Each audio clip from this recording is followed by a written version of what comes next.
Algunos de los conceptos que estuvimos viendo el último día tienen que ver con la densidad dinámica, con qué era eso de la división social del trabajo, a pesar de que ya lo vimos con Spencer. Estos conceptos espero que más o menos se entiendan, porque permiten un poco comprender qué podía estar pensando Durkheim con hechos sociales materiales. Al crecer las sociedades, lo veíamos tanto con Spencer como con Durkheim en la primera clase, ocurre que se van diferenciando las funciones, ¿no? Al crecer las poblaciones, al haber más individuos dentro de las poblaciones, la población española, por cierto, tiene 47 millones de habitantes, pues al crecer las sociedades se van diferenciando las funciones a nivel social. Empezamos a depender de nuestro panadero, de nuestro pescadero, de otras personas, ¿no? Y las funciones a nivel laboral y social se van diferenciando a medida que crecen las poblaciones. Entonces, claro, ¿qué ocurre? Que a medida que crecen también se van interconectando, se van haciendo más interdependientes los individuos dentro de las sociedades, porque necesitamos más a la otra persona que nos está proviendo de nuestras necesidades, que nos está proviendo de lo que necesitamos en nuestra vida cotidiana para sobrevivir. Necesitamos más a esas personas y ellos nos necesitan más a nosotros. De ahí que se genere una solidaridad de tipo orgánico, ¿no? Muy basada en el trabajo y en la división de las funciones del trabajo. Entonces ese grado de interacción aumenta en una sociedad moderna porque el trabajo se va especializando, porque las personas sí dejan de tener que ver entre sí a nivel de funciones, a nivel laboral. Es verdad que nos vamos segregando, nos vamos de alguna manera separando las funciones, pero eso nos conecta más, aunque parezca paradójico. Os comentaba también que si hay que tomar algunas distinciones en el derecho entre unas y otras sociedades, en sociedades primitivas y en sociedades modernas, el derecho cambia, el tipo de derecho cambia. ¿Qué significa eso? Pues que el derecho en las sociedades primitivas es más bien de tipo represivo. O sea, tenemos unas sociedades cuya integración es tan mecánica y tan fuerte, y la conciencia que tienen todos los individuos está tan entrelazada, piensan lo mismo todos los individuos, que cualquier crimen, cualquier hecho que vaya contra la legalidad y contra la moralidad es fuertemente reprimida, es muy reprimida, ¿no? Por eso os comentaba, por ejemplo, uno de los ejemplos, Michel Foucault, Vigilar y castigar, cómo se ve incluso cómo empieza el libro, ¿no? Con un suplicio, ¿no? O sea, con un desmembramiento de una persona porque ha cometido un crimen contra un rey, ¿no? Ha intentado atentar contra un soberano, y eso, claro, ir contra él es ir contra todos, ¿no? Porque la integración, como digo, es moral y es a nivel colectivo muy fuerte y es mecánica. Entonces se da por hecho que al pensar todos más o menos lo mismo, al ser familias y tal, en la sociedad primitiva, un crimen va contra todos. Bueno, esto cambia con las sociedades modernas. En las sociedades modernas esto deja de ocurrir y el crimen ya no tiene esas consecuencias tan fuertes para el individuo. O sea, a un criminal pues se le pide que pague lo que ha robado, por ejemplo, o entra en la cárcel, pero no se le aniquila, no se le mata y tal. También, por cierto, como hablamos de división del trabajo, se recurre a una policía, ¿no? Y la policía pues va a buscar a esa persona y tal, empieza todo el trámite. Por cierto, Randall Collins, lo vais a ver en uno de los casos prácticos, ¿no? Que es el delito en las sociedades. Y quienes tengáis asignado ese caso práctico, pues veréis que el delito, ha habido muchas interpretaciones a nivel sociológico de qué significa un delito en la sociedad. Bien, entonces, claro, os decía, por eso en las sociedades modernas se divide el trabajo incluso de los tribunales, la policía y tal, cada uno empieza a tener funciones más especializadas, funciones laborales más diversas, y aumenta la complejidad, ¿no? Entonces, claro, en una sociedad primitiva, imaginaos, un crimen incluso puede ser reprimido por las mismas personas contra las que se está cometiendo, o sus familias, ¿no? Como me toques a mi primo, voy ya por ti y tal. Bueno, pues eso ocurre, ¿no? En las sociedades primitivas, ojo por ojo, diente por diente y tal.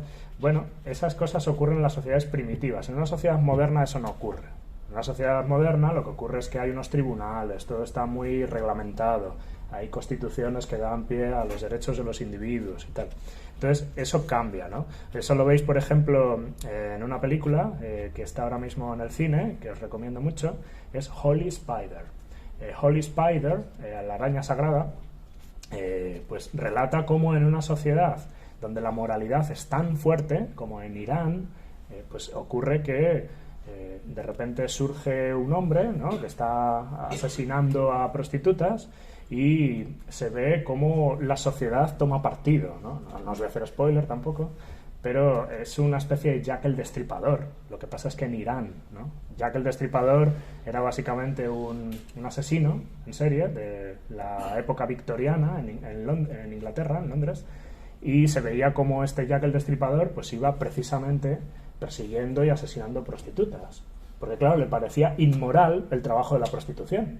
Entonces, claro, él iba asesinando y tal, y no se sabía quién era, pero al final, por ejemplo, como dice Nerea Barjola en su libro de Microfísica sexista del poder, que os recomiendo también mucho, se ve como este Jack el Destripador está en el barrio, precisamente en barrios de clase obrera y tal, y cómo este tipo de delincuentes también influyen en los barrios de una manera determinada, bien para controlar mediante policía los barrios trabajadores, etcétera, ¿no? Es muy interesante y yo creo que, bueno, se puede ver un poco. Y esto de la película, pues os lo comento, porque ahí se ve una reactualización de una especie de Jack el Destripador inglés, pero en Irán, ¿no? Por cierto, ha muerto hace unos meses una chica, apenas de 22 años, porque había en Irán una policía de la moral, ¿no? La policía de la moral. Una cosa que, como llevaba el velo mal puesto, pues la cogieron, ¿no? La raptaron, la denunciaron, la detuvieron y entonces la llevaron a dependencias X judiciales y bueno, al final acabó muriendo, ¿no? De ahí todas las revueltas que ha habido en Irán y tal. Pero el hecho que quiero destacar aquí en conexión con Durkheim es que hay una policía de la moral.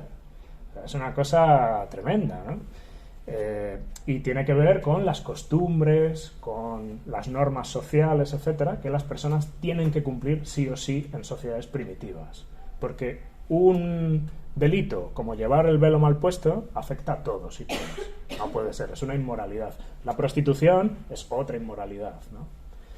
En fin, o por ejemplo, lo veis hoy en temas de tribunales, ¿no? Como cada vez se está especializando más y más la justicia, ¿no? Por ejemplo, con los tribunales que tienen que tener una especialización en género. No es un delito cualquiera, no es un homicidio cualquiera, es un feminicidio. Y eso tiene unas características a nivel social y sociológicas determinadas. Por tanto, una persona que se encarga de juzgar homicidios no puede tener un conocimiento pleno de esta especificidad, ¿no? De feminicidios, de violencia de género y tal. Por eso se incide en la formación, en la especialización y tal, y en la división del trabajo, ¿no? Entonces, eso ocurre en sociedades como las nuestras, en sociedades modernas, ¿no? Cada vez se va especializando más y más la justicia, ¿no? Pero no solo la justicia, es un ejemplo. En toda nuestra vida cotidiana se ve claramente cómo se va especializando. Por ejemplo, yo sé algo de sociología, pero yo no tengo ni idea, por ejemplo, de algunas ramas de la sociología muy específicas, ¿no? Que a lo mejor vosotras decís, bueno, estas son minucias, ¿no? Pero no, hay corrientes muy especializadas dentro de la sociología y dentro de vuestro campo también lo vais a ver, ¿no? Bueno, entonces, el derecho entonces cambia, pero lo importante es que se está generando en ese paso de sociedades más de tipo primitivo a sociedades más modernas una anomia, y este es un problema, ¿no? O sea, este es el tema de la patología social, ¿no? Él decía que se ha debilitado la moralidad común que había en las sociedades primitivas y eso genera que en la sociedad moderna se haya debilitado esa moralidad común y se haya producido anomia. Entonces, las personas ya no saben por qué normas se tienen que regular. O sea, cómo nos comportamos, qué está bien y qué está mal. Eso en las sociedades modernas se pone en cuestión, ¿no? Dejamos de saber a qué atenernos a nivel moral y a nivel normativo. Entonces, claro, ¿qué es una conducta apropiada y qué no en una sociedad moderna? Es difícil de saber. Eso a los individuos les genera problemas, porque no saben lo que está bien y lo que está mal, ¿no? Bien, entonces eso ocurre en las sociedades modernas, ¿no? De hecho, él habla que incluso en la división del trabajo se produce una división anómica del trabajo. Eso lo encontraréis de nuevo en el libro de la división del trabajo social de Durkheim. O luego vamos a ver, por ejemplo, cómo se produce también un suicidio anómico, o sea, un suicidio basado en la anomia. Esto ocurre en sociedades altamente especializadas, donde deja de haber una moralidad común, donde deja de haber una conciencia colectiva fuerte, este concepto lo vamos a ver ahora, y las personas empiezan a dejar de saber cómo y qué está bien, ¿no? Cómo comportarse y qué está bien en el comportamiento.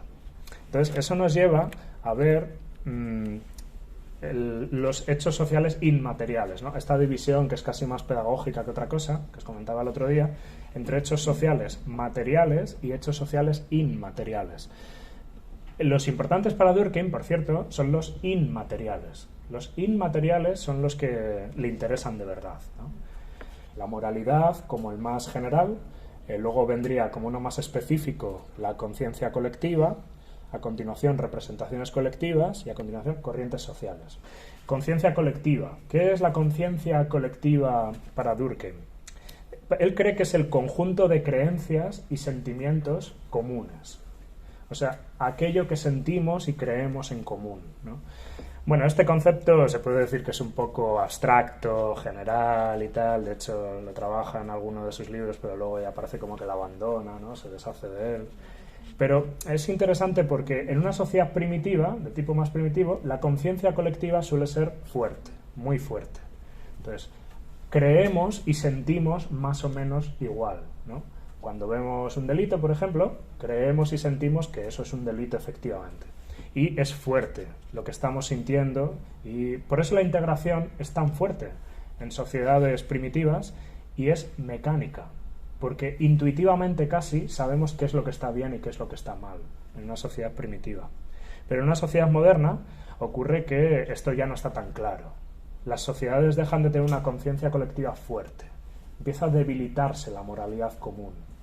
Y esto es lo que genera problemas para Durkheim, ¿no?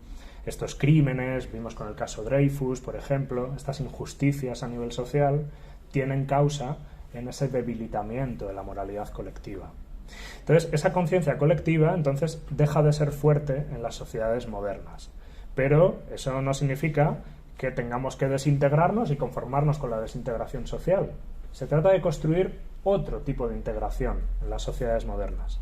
Entonces, cuando esas creencias y sentimientos dejan de ser fuertes, dejan de integrarnos, porque tú tienes una religión y yo tengo otra, porque tú tienes una familia con unos valores y yo tengo otra, por X razones, entonces, ¿qué es lo que nos une?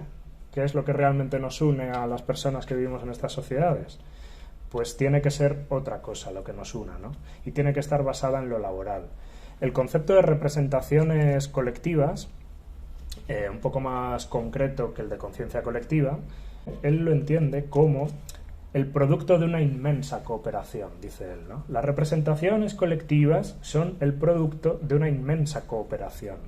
Una cooperación extendida no solo en el tiempo, sino también en el espacio. Una multitud de espíritus diferentes han asociado, mezclado y combinado sus ideas y sentimientos para elaborarlas. Muchas generaciones han acumulado en ellas su experiencia y su saber. O sea, las representaciones colectivas parece como ese acervo cultural común, eso que compartimos en sociedad, ¿no? Parece como que es algo que se ha ido acumulando a lo largo de los siglos. Las tradiciones, etcétera, es algo que empezamos a compartir, ¿no? Y que son representaciones colectivas. Claro, en fin, son más específicos que la conciencia colectiva. Pero lo que nos está mostrando esto, en definitiva, es que la sociedad se impone. O sea, la sociedad se impone a los individuos. La sociedad es más importante que los individuos, de manera que preexiste a los individuos. Eso nos habla de la fuerza que tiene la sociedad, ¿no? De cómo se nos impone, porque los hechos sociales son coercitivos, se nos imponen. Bien, entonces, esas normas, esos valores de las colectividades, de las sociedades, se nos imponen, ¿no? Lo que pasa es que, claro, en sociedades más de tipo primitivo son más fuertes que en sociedades modernas, ¿no? Lo importante es que trascienden al individuo. La sociedad está más allá del individuo, ¿vale? Está más allá de todas y todos nosotros en concreto. Entonces, claro, aquí llega al suicidio, ¿no? Al suicidio y las corrientes sociales. ¿Qué es esto de las corrientes sociales, ¿no? Son conjuntos de significados. Significados variables y que todos compartimos intersubjetivamente, ¿no? Como miembros de una colectividad. Por ejemplo, la lánguida melancolía, dice él, ¿no? La lánguida melancolía la compartimos y eso, bueno, tiene consecuencias a nivel social. Cuando estas corrientes sociales se van diseminando por la sociedad, esta lánguida melancolía se va apropiando de todas y todos, entonces ocurren cosas. Por ejemplo, migraciones, se me ocurre, ¿no? Anda que no hay migrantes que se apropian de alguna manera de esta lánguida melancolía y acaban migrando a otra sociedad. O acaban volviendo también, ¿no? Ahora se está viendo, recordáis, ha habido, a partir de la crisis de 2008, una migración masiva de jóvenes españoles que se han ido a Europa. Se han ido a Inglaterra, se han ido a Berlín, se han ido a París, a otros países de Latinoamérica. Pues ahora están volviendo muchos. Esa lánguida melancolía se apropia, ¿no? Y hace que también nos demos cuenta de que echamos de menos cosas. Pero eso no es algo que nos ocurra solamente una de nosotras, sino que en realidad es algo que se disemina socialmente. Es algo que todos acabamos interiorizando. Son corrientes sociales. Bueno, esas corrientes sociales, entonces, son externas y se nos imponen. Son hechos sociales, inmateriales. Entonces, uno de los cambios que producen estas corrientes sociales y que afectan a todos y todas nosotros es que nos acaban abocando al suicidio. No a todos, por supuesto, pero esas corrientes, cuando tienen alguna capacidad de capilarizar en la sociedad, ocurre que al final acaban llevando a personas al suicidio. Entonces, el suicidio se puede explicar sociológicamente. Si me dais una oportunidad, vamos a ello, ¿no? ¿Cómo entiende él el suicidio, ¿no? En realidad, como dice este Ramón Ramos Torre, que os comentaba el otro día, os lo citaba, que es un gran investigador de Durkheim, él cree que el suicidio en realidad en las ciencias sociales no es nuevo, no aparece con Durkheim de la nada, ¿no? No es el primero que trabaja el suicidio sociológicamente. De hecho, en 1773, que se conozca al menos, hay ya un libro publicado en torno al suicidio, en ciencias sociales, insisto, que es titulado Tratado del suicidio o del asesinato intencional de uno mismo, de un tal, por cierto, Jean Dumas. Bien, entonces esto en Francia, ¿no? Por lo menos es uno de los primeros libros que se conocen sobre el suicidio en ciencias sociales. Entonces ahí se alertaba sobre cómo en las sociedades modernas ha aumentado el suicidio, ¿no? El suicidio es un tema que en sociología y en la sociedad genera alarma social, en algún sentido, ¿no? Siempre parece como que sale en las noticias o bien se oculta, ¿no? También hay que ver qué dinámicas hay detrás de que no se hable mucho de suicidios y tal, ¿no? Lo importante para Durkheim, y en el libro del suicidio aparece con claridad, es hay que descartar factores que no sean sociales del suicidio. No le interesan para nada los factores que sean extrasociales, ¿no? Como él los llama. O sea, por ejemplo, no le interesa para nada el suicidio como algo individual, ¿no? Y si lo pensáis bien, generalmente cuando hablamos de suicidio empezamos a buscar causas individuales. ¿Qué le pasa? ¿Está deprimida? ¿Qué ha ocurrido? A ver, en su entorno y tal. Empezamos a buscar causas psicológicas del suicidio. Esto es absolutamente descartable para él. Esto no le interesa a la sociología para nada. Bueno, esto es al menos lo que él habla, ¿no? Son factores extrasociales. Y ese no le interesa a la sociología.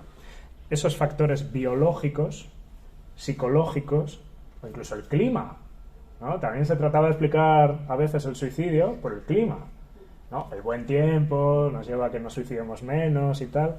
Bueno, por cierto, hay gente que piensa, en el norte de Europa sobre todo, lo escuché hace poco, que cuando llega el buen tiempo mucha gente se suicida en el norte de Europa, porque claro, como llevan todo el invierno sin tener amistades y tal, empiezan a ver a otros, ¿no? Empiezan a ver a otros que salen con amigos y tal, y yo estoy solo y tal, y se suicidan, ¿no? Bueno, no nos interesa el clima. A Durkheim no le interesa el clima para nada, ¿no? Hace buen tiempo, mal tiempo, eso le da igual. Lo que sí le interesa son factores sociales. Entonces, él al principio del libro va descartando todos estos. Clima, psicología, biología, factores biológicos. Se cree que hay una predisposición hereditaria a suicidarse incluso. Todo esto no le interesa a él. Lo que sí le interesa es qué lleva socialmente a la gente a suicidarse. ¿Qué es lo que lleva a las sociedades a que haya corrientes sociales que hacen que la gente se suicide? Entonces, ni la raza, ni el clima, ni nada que tenga que ver con eso. ¿Cuáles son los efectos que tienen las corrientes sociales para que la gente se suicide? Entonces, fijaos, os he puesto aquí un mapa que él recoge en su libro y, claro, le sirve para descartar causas a nivel social. Ahí vais a ver, en el mapa de la izquierda, no sé si se ve muy bien desde atrás, pero el de la izquierda es concretamente la tasa de suicidios, ¿no?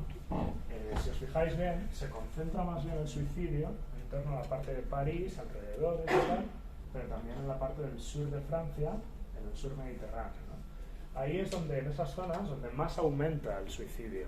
O sea, claro, ¿qué tiene que ver con este mapa? Este mapa son las tasas de alcoholismo, ¿no? Es el consumo de alcohol de las personas en la sociedad francesa. Esto es en Francia, claro, porque él hace un estudio en la Francia de su época. Y él habla de los litros de alcohol consumidos por cada habitante, ¿no? Es una tasa, por tanto. Entonces, aquí se ve claramente cómo el consumo de alcohol es mucho mayor en el norte de Francia, pero en el resto de Francia no. El resto de Francia no es tan elevado. Entonces, ¿cómo se puede correlacionar un mapa con el otro? Se ve claramente que no coinciden. Las partes donde la gente se suicida más o menos no coinciden con las tasas de alcoholismo que hay en Francia. Si el suicidio tuviera que ver con el consumo de alcohol, se tendría que ver una correlación.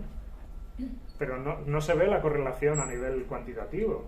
Las tasas no covarían. Covariación significa que cuando cambia una tasa, cambia otra. Entonces, no hay una correlación estrictamente hablando. Con lo cual, ¿puede explicar para Durkheim las tasas de alcoholismo el suicidio? Y quien dice alcoholismo dice drogas. Es una de las explicaciones que puede haber, ¿no? Consumo de drogas lleva a mayor tasa de suicidio. Pues claramente para él no. O sea, él ha recopilado datos a nivel cuantitativo y se da cuenta de que no hay una correlación empírica.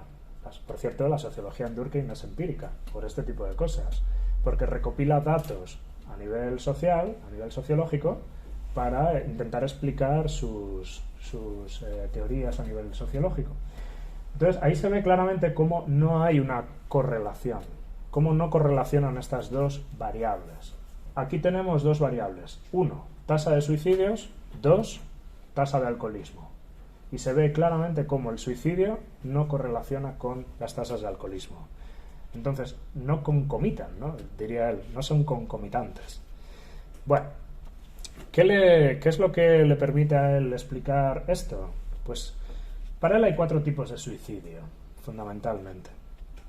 En primer lugar estaría el suicidio egoísta, en segundo lugar el suicidio altruista, en tercer lugar el anómico, y por cierto, pongo 3 más 1, porque estrictamente hablando el cuarto lo desarrolla apenas en una nota a pie de página.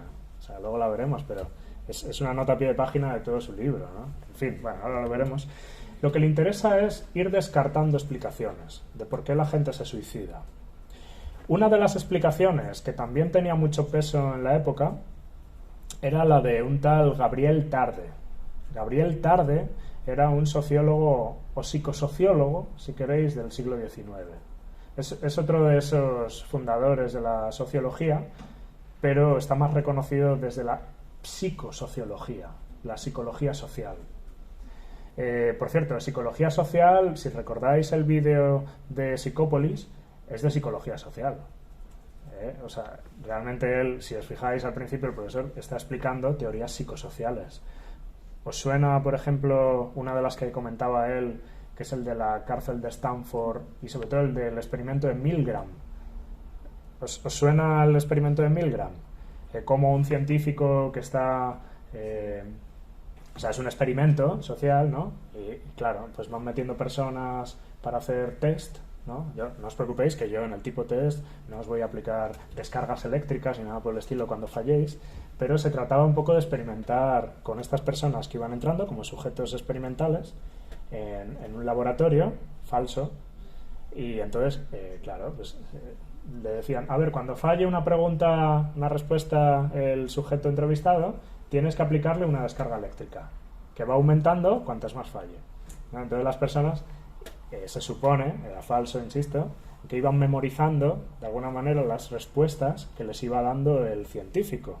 Entonces tenían que irlas memorizando y si se equivocaban en esa memorización, pues le tenía que dar una descarga eléctrica a una persona, ¿no? Una persona real, por cierto, esto sí que es real. La única persona real del experimento es la que iba aplicando descargas eléctricas, ¿no? Entonces, claro, ahí se ve pues esa obediencia que hay a un científico, esa obediencia de alguien con bata blanca que le va diciendo a una persona, tú tienes que ir aplicando descargas cada vez que el otro se equivoque, el otro que ni siquiera estás viendo, pero que estás escuchando, ¿no? Como grita y tal cada vez que le aplicas una descarga eléctrica. Entonces, a medida que se iba equivocando, le iba aumentando la descarga eléctrica. Entonces, claro, de manera que la última descarga eléctrica es la muerte, supone la muerte, claramente. Pues ¿cuántos creéis que aplicaban la descarga eléctrica mortal a las supuestas personas que estaban siendo experimentadas? Había muchísimas personas que estaban aplicando incluso descargas eléctricas mortales, no sé si un 60% o algo así, ¿no? Muchas más. Claro, eso nos habla de la importancia que tiene la obediencia dentro de procesos psicosociales, ¿no? También preguntaos, ¿no? ¿Lo haría yo?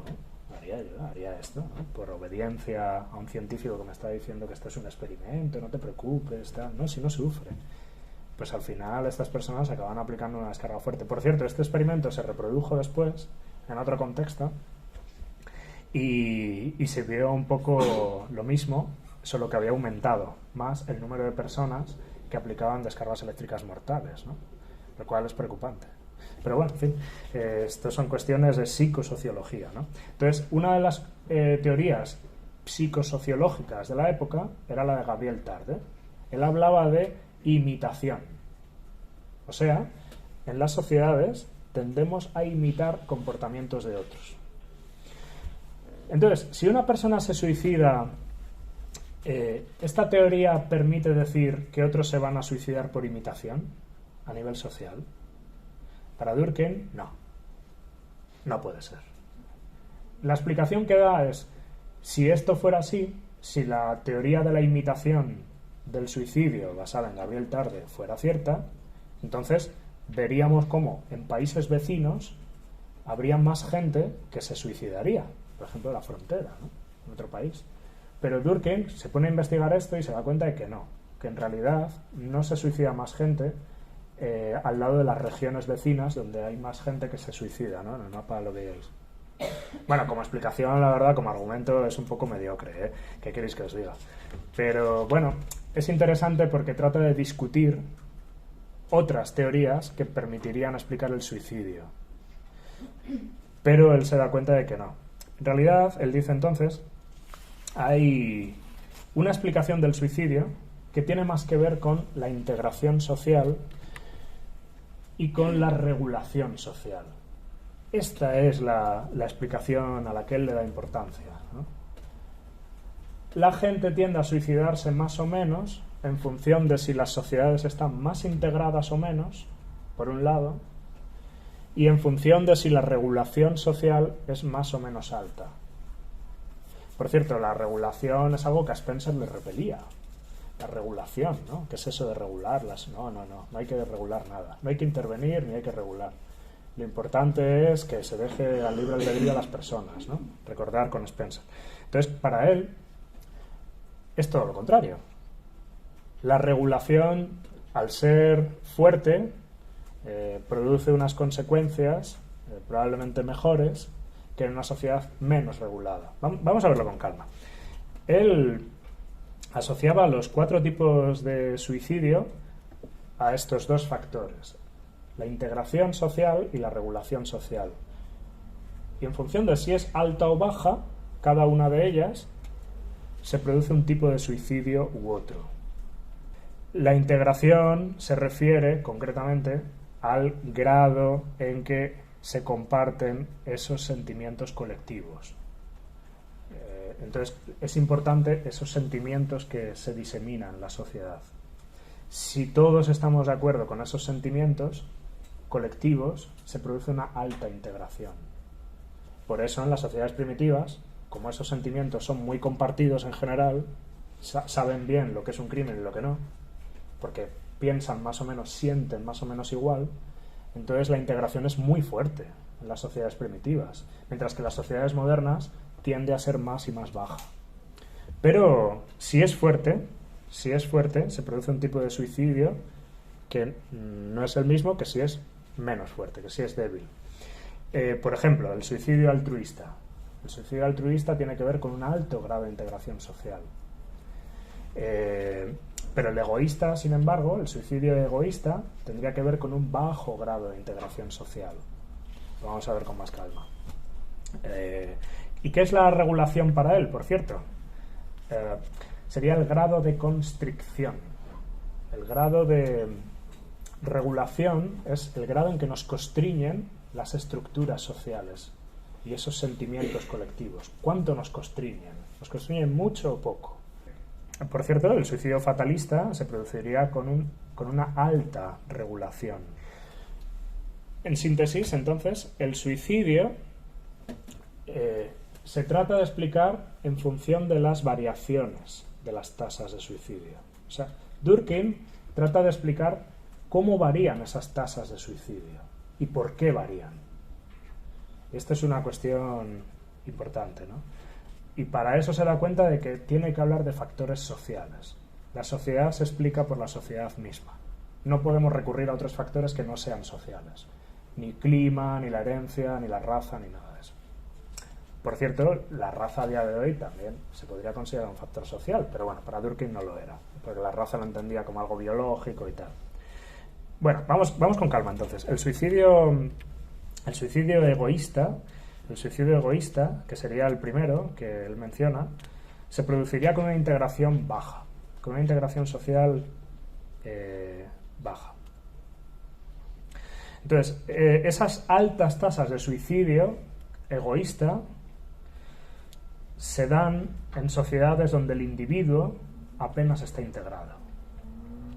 Es decir, donde el individuo no tiene suficiente integración social, se produce más este tipo de suicidio egoísta.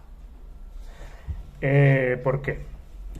Porque él dice que esta falta de integración produce una sensación de vacío en todos los individuos, una falta de significado a nivel social. Este sentimiento de vacío que tienen los individuos cuando les falta integración social hace que aumente el suicidio egoísta. Él dice, la desintegración es lo que conduce aquí a corrientes de depresión y desilusión. Bueno, entonces, en sociedades primitivas este tipo de suicidio es difícil que se produzca porque están fuertemente integradas, pero en las sociedades modernas, al irse desintegrando la sociedad, se empieza a producir más este tipo de suicidio egoísta. Bueno, este tipo de suicidio egoísta, por cierto, tiene que ver con una insatisfacción a nivel personal. En las sociedades modernas empezamos a querer más y más y más. Queremos perseguir muchos más objetivos, queremos conseguir muchas más cosas. Incluso el consumo nos hace pensar que necesitamos muchas más cosas constantemente. Renovar nuestro armario cada día, más y más ocio, etcétera, ¿no? Esto ocurre en sociedades modernas, esto no ocurre en sociedades primitivas. ¿Sí? Entonces, ahí explica el suicidio de manera individual, en ese caso. No, porque son corrientes sociales que llevan a ello. Esto ocurre en sociedades modernas. Entonces, claro, no es un individuo el que se apropia de estas corrientes sociales, ¿no? Sino que se disemina en la sociedad. Empiezan a suicidarse muchos más individuos, muchas más personas, ¿no? O sea, esto no es algo que afecta a nivel individual, que se explica solamente en un individuo, sino que es la sociedad. La sociedad disemina esas corrientes, que hace que aumente las tasas de suicidio egoísta, ¿no? Entonces son tasas de suicidio, con lo cual son muchas personas, ¿no? Son agregados de personas. Entonces, en estas sociedades cuya conciencia colectiva es débil y que las corrientes sociales son de desilusión, de pensar en algunos, bueno, ahora vamos a ver, ¿no? Algunos periodos históricos en que las sociedades pues empiezan a tener más nociones de individualismo, ¿vale? Eso es lo importante. Aumenta el individualismo, pero tanto que se convierte en un egoísmo. O sea, queremos perseguir más y más nuestros propios intereses, que las sociedades acaban volviendo egoístas en algún sentido. Los individuos empiezan a tener un sentimiento egoísta de manera masiva. Entonces, eso es lo que llevaría a insatisfacción de las personas. Todas las personas tienen una insatisfacción porque se dan cuenta de que no consiguen todo lo que se proponen. Y claro, esa insatisfacción de todas las personas, cuando empiezan a llegar estas corrientes de individualismo y tal, ¿cómo se amortiguan? ¿Cómo se amortigua el egoísmo? Para Durkheim está muy claro. Con las familias, con grupos religiosos, con entidades políticas. Familias, grupos religiosos o entidades políticas son grupos sociales. O sea, la persona se tiene que integrar en grupos sociales. Es la manera en que se podría amortiguar este suicidio egoísta. Como la integración social es baja, los individuos empiezan a competir entre ellos, las personas empiezan a perseguir solo sus propios fines de manera egoísta, y eso produce insatisfacción generalizada, porque no, te das cuenta de que no lo puedes conseguir todo. Entonces, eso se produce cuando hay tan fuerte individualismo que se da el egoísmo. Los amortiguadores, insisto, son los grupos sociales en los que las personas nos integramos. Cuando la familia tiene una importancia fuerte para cada una de nosotras, eso amortigua este tipo de suicidio. ¿Está claro? Se ve cómo es en esa integración entre grupos se amortigua el suicidio egoísta, ¿no? Bueno, entonces eso es lo que evita las tendencias suicidas en la sociedad moderna. Pero luego hay otro tipo de suicidio, que es el suicidio altruista. Esas corrientes sociales de melancolía, ¿no? Pues o la esperanza de vida después de la muerte, ¿no? También, ¿no? Tengo una esperanza de vida, todos lo creemos. Entonces, como yo creo que me voy a salvar si hago esto, eso me lleva a suicidarme de manera altruista. Altruismo, entendéis la palabra, ¿no? Altruismo es cuando me suicido por unos buenos fines, ¿no? A nivel social. O sea, no suicidio, ¿no? Altruismo, por ejemplo, si ayudáis a alguien de manera en la calle, por ejemplo, pues lo hacéis de manera altruista, ¿no? Estáis ayudando a alguien pues porque sí, porque consideráis que es bueno, ¿no? Pues eso puede llevar a suicidio a muchas personas. Este es un ejemplo, ¿no? Alguien que se inmola, alguien que se suicida por una salvación, ¿no? Esto ocurre en algunas sociedades a día de hoy, pero esto ha ocurrido en la historia de la humanidad constantemente, ¿no? Me suicido porque es bueno para la sociedad. Entonces ese exceso produce este tipo de suicidio, ¿no? Este segundo tipo de suicidio. Con la muerte se me recompensará, ¿no? De alguna manera, si cometo ese inmolarme, ¿no? Y llevarme a otros por delante. Bueno. Luego estaría el más importante probablemente para él, que es el suicidio anómico. El suicidio anómico tiene que ver con la anomia, entonces, esa falta de regulación social. Cuando deja de actuar la regulación social sobre todas nosotras, se puede aumentar las tasas de suicidio anómico. Y esto se ve, pues por esa insatisfacción que tienen los individuos también. Las personas empiezan a tener una cierta insatisfacción porque las pasiones empiezan a descontrolarse, él dice. fijaos que esto va absolutamente en contra de lo que pensaba Spencer. O sea, las pasiones individuales se desbocan, de alguna manera, ¿no? Y Platón, ¿no? A lo mejor suena también, ¿no? De algo, el desboque de las pasiones, el carro alado y tal. Bueno, pues cuando las pasiones se desbocan, aumentan las tasas de suicidio anómico. ¿Pero por qué? ¿Por qué? Porque las personas se dejan llevar por el hedonismo. O sea, el hedonismo es la búsqueda del placer por el placer. Entonces, claro, esto tiene un efecto nocivo para las personas y lleva a aumentar las tasas de suicidio anómico. Bueno, este hedonismo es la búsqueda desmesurada de mis pasiones. Entonces, claro, si os fijáis bien, a Durkheim le está preocupando este individualismo rampante, ¿no? Esto se ve, sobre todo, dice él, ante cambios sociales y ante cambios económicos también. Cuando hay cambios sociales, cuando hay cambios económicos, aumentan las tasas de suicidio anómico. Y esto ocurre tanto en periodos de mayor depresión social, por así decir, tanto en periodos de mayor depresión económica o social, como en periodos de crecimiento económico. O sea, es curioso, ¿no? Como no solamente ocurre este tipo de suicidio en mayor medida cuando hay una crisis económica fuerte que afecta a muchas personas, sino también con periodos de bonanza. Los cambios a nivel social hacen que aumenten este tipo de suicidio, porque empieza a desregularse la sociedad. Cuando hay cambios sociales, la sociedad empieza a desregularse. ¿Cómo ocurre esto? ¿Cómo ocurre esto? Bueno, esto se ve claramente ante, por ejemplo, la pérdida de importancia que tiene la religión de las sociedades primitivas a las sociedades modernas. Cuando ya la religión pierde su autoridad sobre los individuos, hace que puedan aumentar los suicidios anómicos. Porque si antes todos nosotros nos regíamos por esa moralidad común de la religión, ¿no?, impuesta por la religión, ahora ya en las sociedades modernas la religión se ha convertido básicamente en una fuente de represión. Pero ya no integra la religión.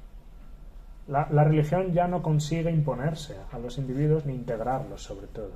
La religión se ha convertido en apenas una fuente de represión social. Pero ya no integra. Porque lo bueno que tenía la religión en sociedades primitivas es que nos integraba muy fácilmente. Acabamos pensando todos y organizando nuestra vida en torno a valores religiosos. En las sociedades modernas esto se acaba.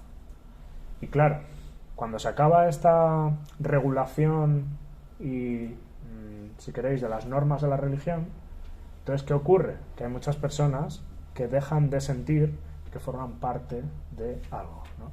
Que dejan de sentirse reguladas socialmente por algo, por esa moralidad común. Sí.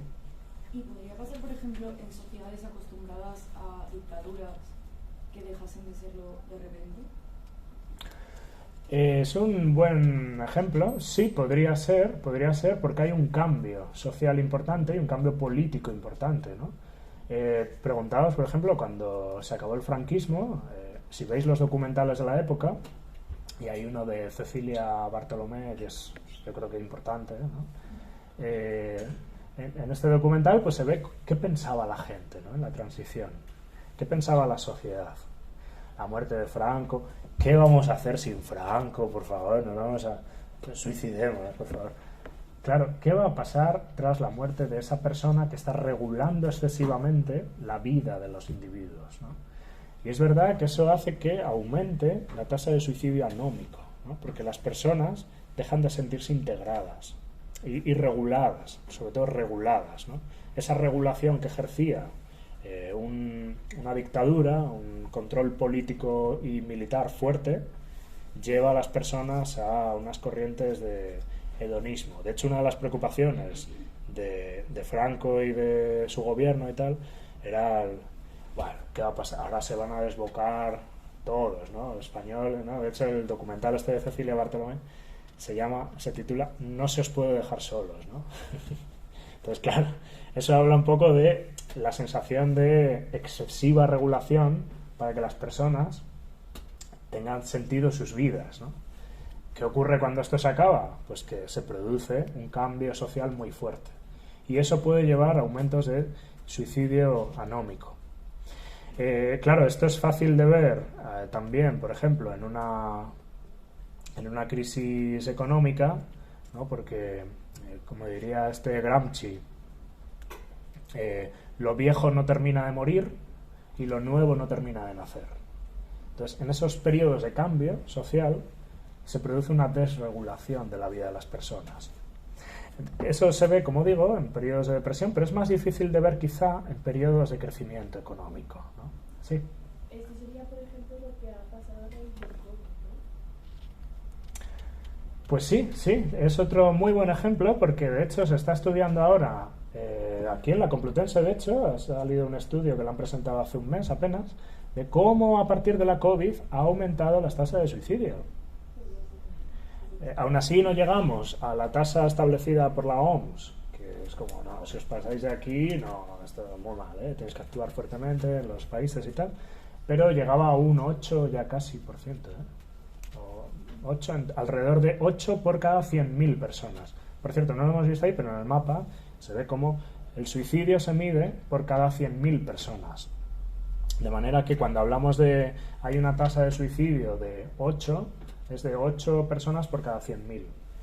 Entonces, sí, se ha visto que después del COVID ha aumentado la tasa de suicidio y me parece interesante analizarlo de esa manera, del suicidio anómico, porque efectivamente la regulación era muy fuerte, ¿no? Efectivamente, estábamos encerrados en casa, pues imagínate, ¿no?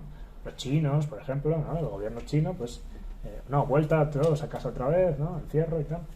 Claro, eso produce protestas, eso produce cambios sociales, porque la gente empieza a diseminarse una corriente social, una corriente de sentimientos que afecta a todas las personas, ¿no? De manera que las personas empiezan a, bueno, ¿quién me regula? ¿Qué me regula ahora? ¿No? Esos cambios producen un aumento de suicidio anómico. Pero claro, también se ve, por ejemplo, cuando las personas se quedan viudas, ¿no? Porque claro, la regulación por parte de sus matrimonios y las familias pues era muy fuerte a veces, ¿no? Cuando eso se acaba, empiezan a producirse en las personas un sentimiento de ¿y ahora qué, no? ¿Qué me regula a mí ahora, no? Mi vida de pareja, pero claro, ya se acabó. Entonces, ¿qué me regula ahora? ¿Qué hago? Me siento solísimo. ¿Qué hago? Que muchos hombres se suicidan. Efectivamente, la tasa de suicidio masculino es muy elevada en comparación con la de las mujeres. ¿Y por qué, no? ¿Por qué? Quizá tiene algo que ver con el suicidio anómico.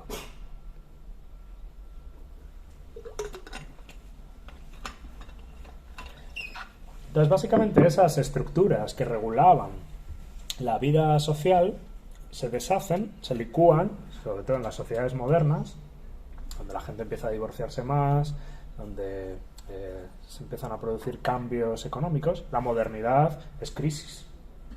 O sea, la crisis es lo más característico de la modernidad. Parece que siempre estamos en crisis, ¿no? Crisis recurrentes, ¿no? Cada 10 años una crisis.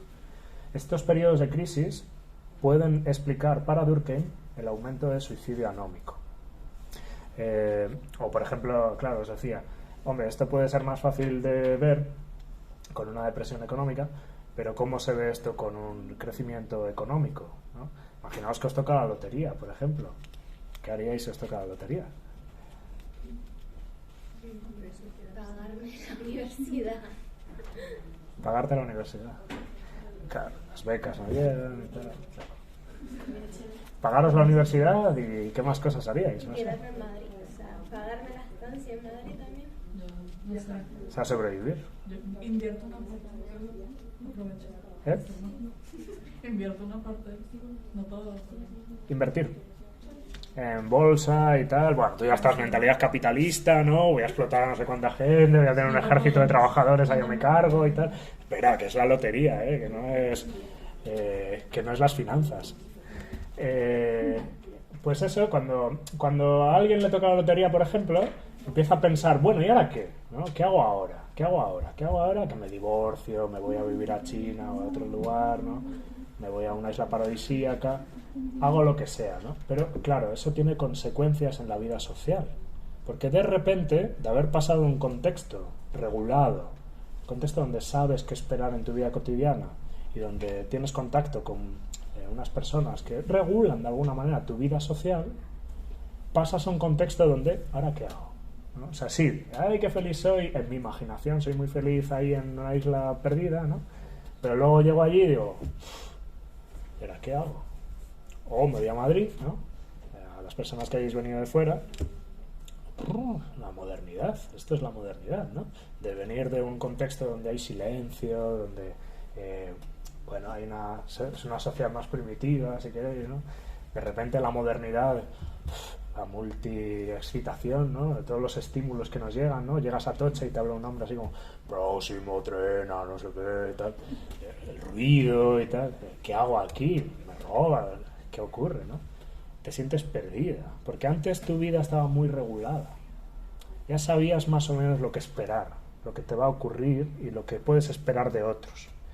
Pero claro, empiezas a ver en una ciudad grande muchas formas de vida que no tienen nada que ver con la tuya. Empiezas a ver gente con los pelos de otro color, empiezas a ver cosas que a lo mejor esto no lo he visto en una ciudad pequeña. Entonces la vida queda desregulada y eso puede llevar en última instancia al suicidio anómico.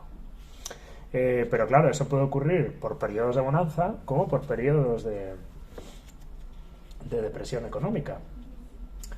En fin, son cambios sociales. Los cambios sociales producen desregulación. Esta es la idea fundamental. Bien.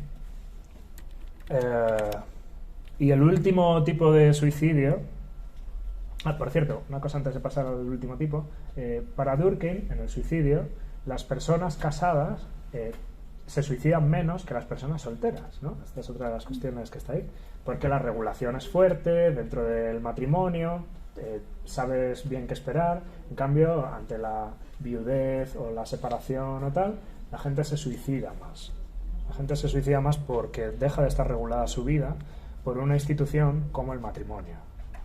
Bueno, son cosas que están ahí en el libro del suicidio. Y el último tipo, que yo digo que son 3 más 1 en realidad, porque el último lo desarrolla en una nota a pie de página. O sea, está ahí como pequeñito, ¿no? Párrafo. En la mitad del párrafo pone: para completar, deberíamos constituir un cuarto tipo de suicidio. Pero tiene tan poca importancia y es tan difícil hallar ejemplos de él, al margen de los casos que acabamos de citar, que nos parece inútil analizarlo. Sin embargo, podría tener interés histórico. ¿No se relacionan con este tipo los suicidios de esclavos?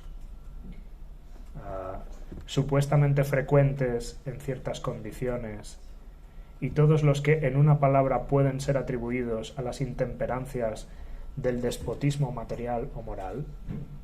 La idea fundamental que trata de sugerir ahí Durkheim, ¿no?, en un pequeño parrafito, es que este tipo de suicidio tendría que ver con una regulación alta, y se puede expresar, por ejemplo, en el suicidio de algunos esclavos, ¿no?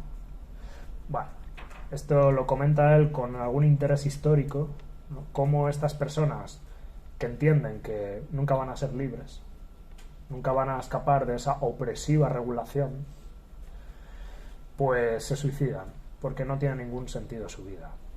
No hay esperanza.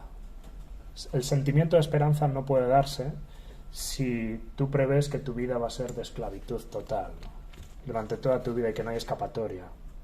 Entonces, otro de los datos que da Durkheim ahí en el libro es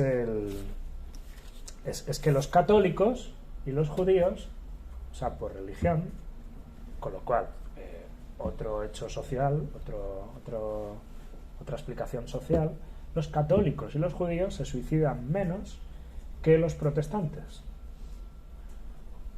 Claro, ¿por qué?, ¿no? Nos podríamos preguntar. Pues de nuevo, porque los católicos y los judíos tienen mayor trabazón en sus vínculos, porque los protestantes están persiguiendo su propio interés individual de manera desbocada. Entonces, dentro de los protestantes, él observa que hay más tasas de suicidio, son más altas. Y él lo achaca a eso, a que el protestantismo, como corriente social incluso, como cultura, produce más tipos de suicidio porque es más individualista. Son religiones más que priorizan más lo individual. Entonces son sociedades, las del norte de Europa protestante, cuyos individuos persiguen más sus propios intereses. Y que son sociedades, por tanto, más donde hay más egoísmo en ese sentido, ¿no? Bueno, él lo menciona así. También, por ejemplo, le parece que hay más suicidio en familias nucleares que en familias extensas. Donde la familia es extensa, hay más, aglutina más personas, y en sociedades familiaristas como las del sur de Europa o las sociedades mediterráneas se produce menos suicidio. En sociedades más familiaristas o de familias más extensas se produce menos suicidio, menos tasa de suicidio, porque las personas están más integradas familiarmente. Bueno, son otros datos a tener en cuenta, ¿no? Las familias nucleares del norte de Europa, más pequeñas, menos integradas entre sí, se produce más suicidio. Bueno, así varían un poco las tasas de suicidio, pero quería que os quedarais con esta idea. El aumento de las tasas de suicidio, o su disminución, tiene que ver con esas corrientes sociales, corrientes de sentimiento, etcétera, ¿vale? Cuando cambian las corrientes sociales, aumentan o disminuyen las tasas de suicidio. Si hay más individualismo, más egoísmo y tal, aumenta la tasa de suicidio. Durkheim, en última instancia, ya veis y ya vimos en la primera clase, que está achacando problemas a las sociedades modernas. O sea, las sociedades modernas no es que sean malas en sí mismo, pero sí es verdad que producen patologías sociales. Y el suicidio anómico es una de ellas, ¿no? O sea, esto sería un problema para él, el aumento patológico de suicidios. Ojo, él dice, estas corrientes sociales sí pueden llevar al aumento de suicidio, pero, por ejemplo, lo hemos visto con experiencias de crecimiento económico, como eso también puede llevar al suicidio, porque que te toque la lotería, pues te desregula la vida. Ahora bien, y porque aumenten las tasas de suicidio, ¿debe de frenar el progreso social? ¿Debe dejar de haber crecimiento económico? Él dice, no. Ante un cambio social, pues sí, aumenta a veces el suicidio, pero no por ello eso tiene que llevarnos a pensar que el cambio social es malo. Para nada, ¿no? Entonces, claro, hay otros, sin embargo, que sí son patológicos. Y eso es lo que hay que tratar de controlar y prevenir. El suicidio, entendido como una patología, ¿no? O sea, si es una patología, entonces necesitamos un médico social, ¿no? Bueno, pues él habla de que ese egoísmo es lo que hay que frenar. O sea, esas corrientes de egoísmo, ¿no? Por ejemplo, ¿cómo puede ser que en la modernidad, cuya mayor integración viene dada por el trabajo, cómo puede ser que el trabajo y la división del trabajo se vuelva anómica? O sea, ¿cómo es posible que el trabajo no nos una? No puede ser que el trabajo nos lleve a una irracionalidad tal que estemos viendo que nos aísla entre nosotras. Porque ¿cómo lo percibe él? Claro, si las sociedades van avanzando en complejidad, si vamos dividiendo las funciones a nivel laboral, eso nos lleva a separarnos. Eso nos lleva a aislarnos también. Yo empiezo a dejar de tener que ver con la persona que me está abasteciendo hasta el punto de que ni siquiera valoro su trabajo. Pues esto nos puede llevar a ese aislamiento y al egoísmo. Si en el pasado nos integrábamos a través de la religión, por ejemplo, o esa moralidad común, hoy tenemos que indagar nuevas formas de integración social. Y para Durkheim, esa integración tiene que venir dada por el trabajo. Entonces, el trabajo nos debe generar interdependencia, no aislamiento. Por eso da tanta importancia a la solidaridad orgánica, ¿no? Ante la pérdida de esa moralidad común pasada, ¿cómo nos integramos ahora a nivel social? Pues a través del trabajo. O sea, el trabajo no puede aislarnos.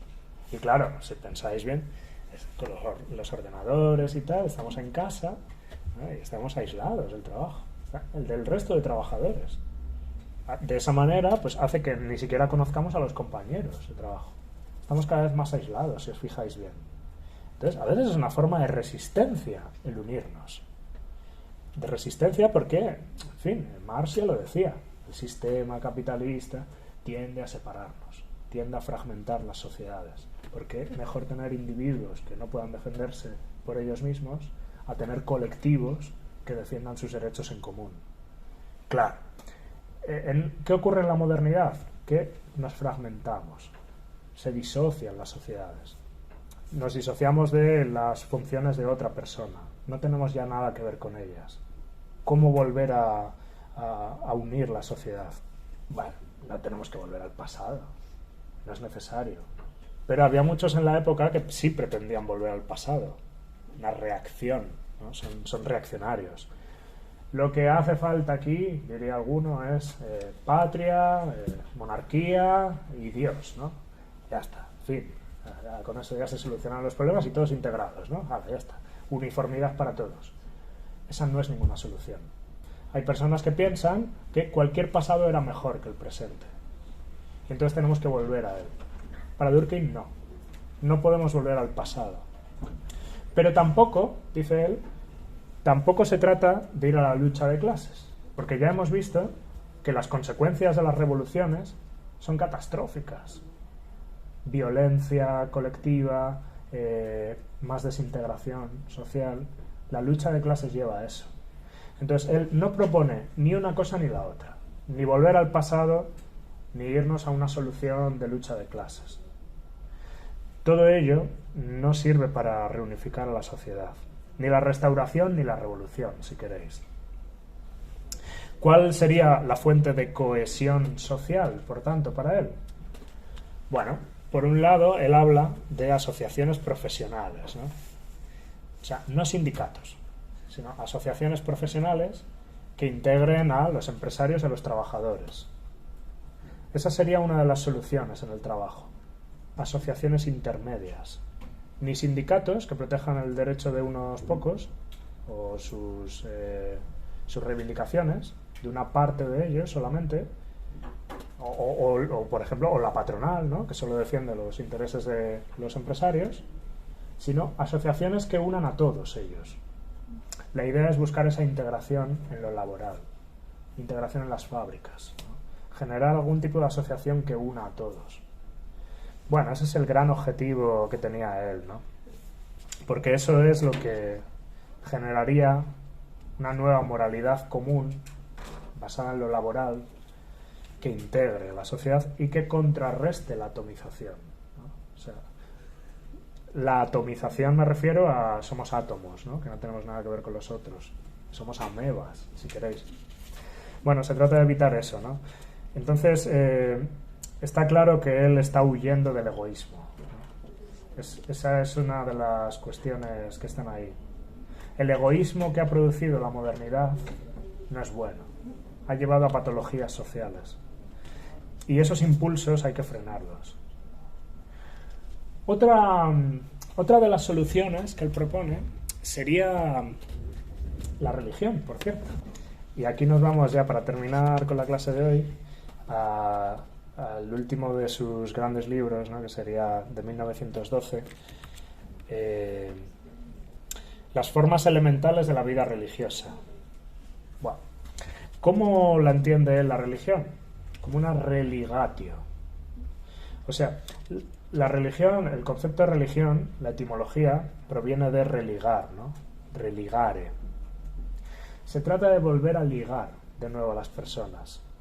Y para ello, él se da cuenta de que la religión, aunque se haya convertido en una fuente de represión en las sociedades modernas, en algo que solamente nos reprime, tenía algo bueno que es que ligaba a las personas.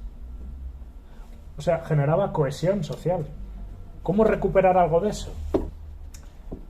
Él se fijaba, por cierto, en una tribu primitiva australiana, que eran los Arunta. Es una época, por cierto, en la que los antropólogos están estudiando al otro lado del mundo qué ocurría en sociedades que ellos llamaban primitivas. Ahí, dice Durkheim, ahí es donde se ve cómo liga la religión. Las bases y la esencia de la religión se ven en esas sociedades australianas, en esas tribus del otro lado del mundo. Y una de ellas son los Arunta. El libro este de Durkheim se basa en ese estudio, ¿no? En un estudio sobre los Arunta. Y se da cuenta de que la religión en realidad tiene un componente social importante. Consigue ligar a las personas. ¿Pero cómo? ¿Cómo lo hace? ¿Cómo la religión se puede entender desde un punto de vista social? Ahí se da cuenta de que la religión en los Arunta, en esta tribu australiana, funciona de manera espontánea y liga de manera mecánica, ¿no? Como lo veíamos, la solidaridad mecánica. Todos los individuos tienen una conformidad, ¿no? Todas las personas en estas sociedades están de acuerdo en los principios fundamentales, en la moralidad común. Entonces, él dice, primero, lo que hace una religión es distinguir. Se distingue entre lo sagrado y lo profano. Y de esta manera, él dice, la sociedad es fuente de toda religión. Hay gente que pensaba que es a la inversa, ¿no? Que la religión es fuente de la sociedad. Él dice, no. Es en función de cómo sea la sociedad, se configura la religión de una u otra manera. Al fin y al cabo, el cómo nos comportamos unos con otros es lo que configura una creencia. Entonces la sociedad va antes que la religión. En función de cómo nos liguemos, compondremos un tipo de religión u otra. ¿Y cómo era la sociedad de los Arunta? Él dice, ahí se distingue lo sagrado de lo profano. ¿Pero qué es lo sagrado, en realidad? Lo sagrado para él sería, bueno, aquello que está vedado a los otros. Pues, dice, en primer lugar, se dan creencias religiosas. La religión tiene una parte de creencias que compartimos. En segundo lugar, tiene que ver con ritos. La religión es aquello que practicamos con otros. Hay ritos. Eso es también la religión. Pero por último, algo incluso más importante, la religión se organiza en una iglesia, en una comunidad moral de creyentes. Todos estos son elementos sociales de una religión. La creencia, los ritos y la comunidad moral. O sea, lo que creemos, lo que practicamos y lo que nos une. Entonces, ahí lo tenemos, ¿no? Ellos, los Arunta, creían en tótems. ¿Qué es un tótem, por cierto? Los tótems, ¿no? Esas figuras, ¿no? Que van generando una devoción, de alguna manera. ¿Recordáis el fetichismo de la mercancía con Marx, ¿no? Generamos tótems, figuras que hay que venerar, de alguna manera. Son animales, un ciervo, por ejemplo, es un tótem, puede ser un tótem en una sociedad primitiva como las que entienden ellos. Entonces se pasan a constituir esos tótems y los adoramos. Pero son sociales.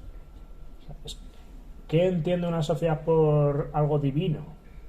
Pues un ciervo, por ejemplo. De repente tenemos que adorarlo. Ciertas cosas de nuestra vida social se vuelven sagradas de repente. Pactamos de alguna manera que eso sea lo sagrado y pasamos a adorarlo. La sociedad va primero. O sea, primero creemos que eso debe ser así. ¿Qué es un tótem? Un tótem es una representación simbólica. Es un símbolo. Pero que hemos estado de acuerdo en que lo vamos a adorar.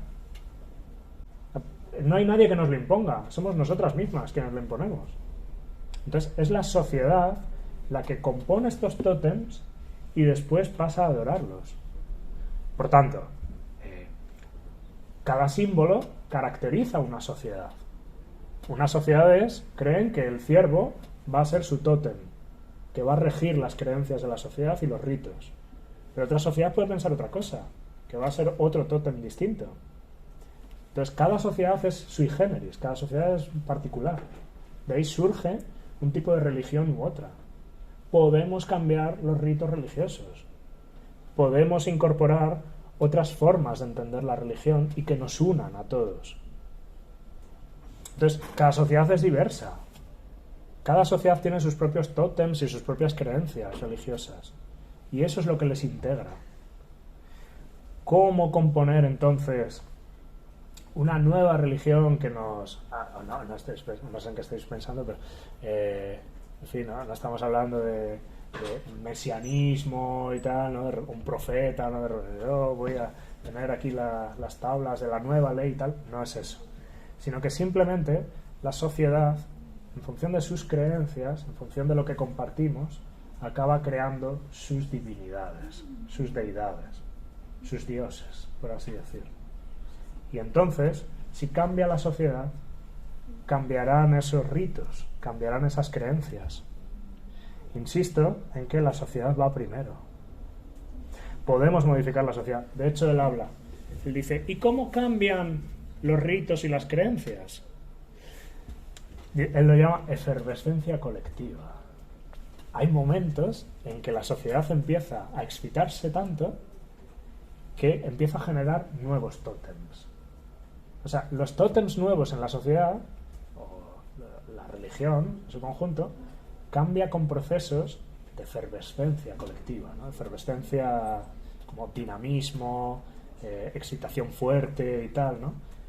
De hecho, cuando metéis una pastilla, bueno, no sé si siguen existiendo esas pastillas que las metes en el agua y de repente es efervescente. Pues eso es un poco lo que ocurre en la sociedad. Hay determinados momentos históricos en los que hay una excitación social muy fuerte y se generan nuevos tótems, se generan nuevos síntomas de religión, nuevos símbolos de religión, ¿no? Sí. Entonces, Durkheim dice que como las sociedades son diferentes, las religiones son diferentes, o sea Claro. que la sociedad va antes de la religión. Claro. Pero la religión también hace que la sociedad sea una mejor. Sí. Pero él se centra en el estudio este de los Arunta, porque es donde ahí ve cómo son las religiones en su esencia. Porque claro, en la sociedad moderna, la religión ya ni tiene peso sobre nosotros, sobre nuestras vidas sociales, ha perdido toda autoridad. Ahora de repente sociedades multiétnicas, con varias etnias, varias religiones y tal, convivimos todos. Una misma religión ya no nos integra a todos, no nos regula. Entonces, claro, él se va a los Arunta para ver qué es lo que está pasando ahí en su esencia. ¿Qué es lo que hace la religión? Regular a las personas. Como todas las personas comparten unos mismos iconos, unas mismas representaciones simbólicas, se da cuenta de que eso es variable. No son los mismos los que regulan a unas personas que los que regulan a otras. Unas sociedades tienen sus representaciones simbólicas, sus tótems, y otras tienen otras. Entonces, en función de la sociedad y de cómo se haya establecido sus ritos, sus creencias y tal, dan lugar a una religión u otra. Por eso llega un Jesús de Nazaret, ¿no? Y de repente, claro, hay mucha resistencia y tal, el Imperio Romano no lo quiere, no quiere el cristianismo y tal, empiezan a perseguir cristianos y tal, pero llega un momento, esto que se podría considerar efervescencia histórica, ¿no? De repente un montón de cristianos que llaman a las puertas de Roma, ¿no? Y se intentan hacer con las voluntades de la gente, ¿no? O sea, empiezan a intentar difundir la palabra y tal. Son momentos de efervescencia colectiva, él dice, que configuran unos ritos religiosos u otros. En esos momentos de cambio social fuerte se establecen nuevos símbolos. Lo importante, y yo creo que él estaba hablando al escribir este libro, es a esas clases medias nacientes en el siglo XX que caían en el hedonismo, ¿no? O sea, este era uno de los problemas para él. cómo hablar a estas clases medias, que estaban leyendo a Durkheim también, para que no cayeran en un hedonismo. Yo creo que ese es el objetivo de este libro, ¿no?